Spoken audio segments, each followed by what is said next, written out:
আজকের গল্প টুনির অহংকারী বোন। টোনা, ও টোনা, আজ আমরা কি খাবো কি না খাবো সেটা নিয়ে কি কিছু ভেবেছো টোনা? দুদিন থেকে ঘরে কোনো বাজার নেই। ভেবে আর কি করব বলো তো টুনি।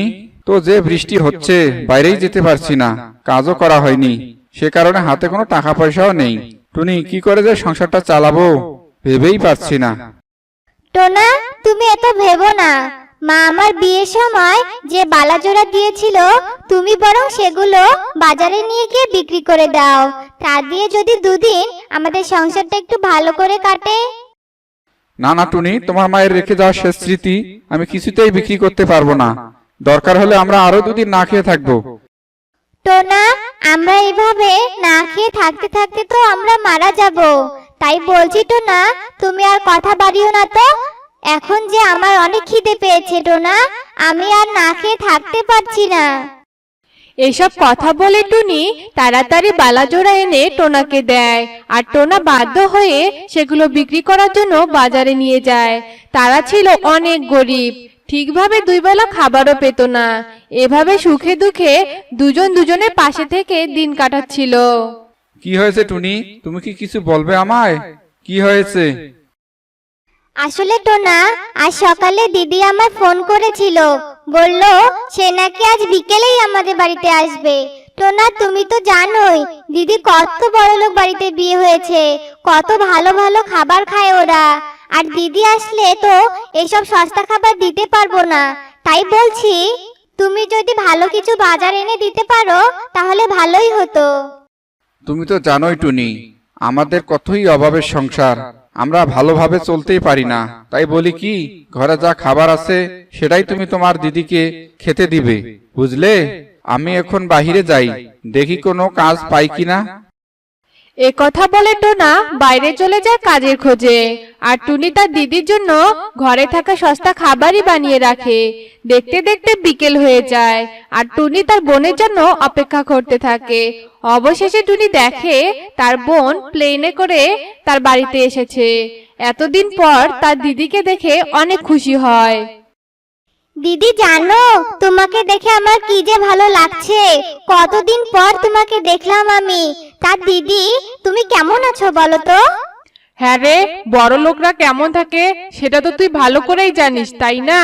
আর এখন এইসব ন্যাকামি না করে তাড়াতাড়ি এসিটা চালু করে দে তো, আমার যে অনেক গরম লাগছে রে। আর তুই তো জানিস ছোটবেলা থেকে আমি একদম গরম সহ্য করতে পারি না। কিন্তু দিদি, আমার বাসায় তো কোনো এসি নেই। তুমি বরং বসো, আমি না হয় হাত পাখা দিয়েই বাতাস করছি। কি কি বললি তুই? সামান্য একটা এসি তোর বাসাতে নেই? হ্যাঁ রে, টোনা কি এখনো দিনমজুরের কাজ করে নাকি বলতো?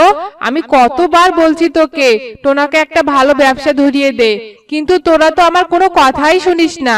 জানিস কালু কত ভালো ব্যবসা করে, আর তাতে আমাদের অনেক ভালো রোজগার হয় রে। দিদি, ব্যবসা করার মতো টাকা আমাদের হাতে কি আছে বলো তো? তুমি কেন এসব কথা বলছো আমাকে? আমি এই ভাঙ্গা ঘরেই অনেক ভালো আছি দিদি। দিদি চলো, এখন খাবে তুমি। এ কথা বলে টুনি তাড়াতাড়ি কিছু শুকনো খাবার তার দিদিকে এনে দেয়, আর শুকনো রুটি দেখে তার দিদি ভীষণ রেগে যায়। শয়তান টুনি, তুই আমাকে এই শুকনো রুটি খেতে দিলি? এখন আমি কি তোর বাসায় এই শুকনো রুটি খেতে এসেছি নাকি বলতো? তুই জানিস আমার বাসার কাজের লোকেরা এসব খাবার খায় না। আমি এই প্রথম তোর বাসাতে এলাম, আর তুই আমাকে এত অপমান করছিস এসব দিয়ে। দিদি, রাগ করো না দিদি। আর আমি তোমার কোথায় অপমান করলাম? বরং তুমি তো আমায় অপমান করছো। আমার সামর্থ্যে যা রয়েছে আমি তো সেটাই তোমাকে খেতে দিয়েছি দিদি। আর আমি গরিব বলে তুমি আমায় এত কথা শোনালে। ভেবেছিলাম তোমার সাথে সুখে দুঃখের কথা বলবো, কিন্তু তুমি এসেই আমার সাথে কেমন যেন করছো। আমি এবার ভালো করে বুঝতে পেরেছি রে, আসলে তোর বাসাতে আমার আশাটাই ভুল হয়ে গেছে। ইস, আমি যদি কালুকে আজ এখানে নিয়ে আসতাম তাহলে আমি ওর কাছে কত ছোটই না হয়ে যেতাম। তোর বাসার পরিবেশ দেখেই তো আমার অনেক ঘৃণা হচ্ছে রে। কালু এলে এখানে এক মুহূর্তে থাকতে পারতো না, যত সব ছোট লোকের কারবার। তুই তবে থাক কেমন, আমি বাসায় চললাম। এ কথা বলে টুনির দিদি অনেক রেগে আবারও প্লেনে করে চলে যায়। আর টুনির দিদি চলে যাওয়ার একটু পরেই টোনা বাসায় আসে। সে কি টুনি, কি হয়েছে তোমার? তুমি এভাবে কাঁদছো কেন বলো তো? আর তোমার যে দিদি আসা কথা এখনো আসেনি? টুনি বলো না, চুপ করে আছো কেন, কি হয়েছে বলো? এরপর টুনি কেঁদে কেঁদে টোনাকে সব কথা খুলে বলে। সব শুনে টোনাও অনেক কষ্ট পায়। এভাবে বেশ কিছুদিন কেটে যায়। অন্যদিকে কালো কাক একদিন টুনির বোন খুশিকে বলে, খুশি, আজ মনে হয় আমি কাজে যেতে পারবো না গো। আমার বুকে বাম পাশে যে কেমন জানি ব্যথা করছে। ঘরে যে ঔষধ ছিল সেগুলো খেয়ে নিয়েছি, তারপরেও কেন জানি ব্যথা কমছে না গো খুশি। সে কি, এসব কি বলছো গো তুমি? চলো, আমি তোমাকে ডাক্তারের কাছে নিয়ে যাচ্ছি। এসব কথা বলে খুশি কালুকে ডাক্তারের কাছে নিয়ে যায়। আর ডাক্তার কাককে পরীক্ষা করে দেখার পর কিছু ঔষধ লিখে দেয়। আর খুশি সে অনুযায়ী ঔষধ নিয়ে কাককে খাওয়াতে থাকে। কিন্তু কিছুতে কালুর ব্যথা কমছিল না। এভাবে যতই দিন যাচ্ছিল, খুশি তাদের জমি, বাড়ি, ব্যবসা সবকিছু বিক্রি করে কালু চিকিৎসা করাচ্ছিল। তবে শত চেষ্টা করেও খুশি তার স্বামীকে বাঁচাতে পারে না। হায় হায়, এবার তবে কি হবে? আমি যে কালু চিকিৎসা করতে গিয়ে সবকিছু শেষ করেছি। এখন তো আমি একেবারে নিঃস্ব হয়ে গেলাম।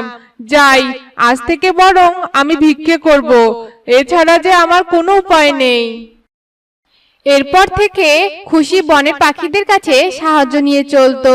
এভাবে রোজ পাখিরা সাহায্য দিতে দিতে অনেক বিরক্ত হয়ে যেত। এক পর্যায়ে গিয়ে খুশিকে আর কেউই সাহায্য করে না। এখন আমি কি করব? এ বনে তো আমাকে কেউই সাহায্য করছে না। না, আমি বরং পাশের জঙ্গলে যাই, সেখানে হয়তো আমি অনেক ভালো সাহায্য পাবো। এ কথা বলে খুশি উঠতে উঠতে পাশের জঙ্গলে যায়। আর সেদিন থেকে খুশি রোজ বনে সাহায্য চাইতে যেত। একদিন টুনি পানি আনার জন্য নদীর ধার দিয়ে যাচ্ছিল। আর তখনই তার খুশির সাথে দেখা হয়। দিদির এই অবস্থা দেখে টুনি চমকে যায়। আর জানতে চাইলে খুশি সব কথা টুনিকে বলে। দিদি, এইসব কথা শুনে আমার সত্যি অনেক খারাপ লাগছে রে। তবে দিদি, আজ থেকে তুই আর ভিক্ষে করবি না, আমাদের সাথে আমাদের বাড়িতেই থাকবি। আমরা যা খাবো তুইও তাই খাবি রে দিদি। তুই সত্যি বলছিস বোন? তুই জানিস এতদিন আমার অনেক কষ্ট হয়েছে। তবে বোন, তুই আমাকে ক্ষমা করে দে রে।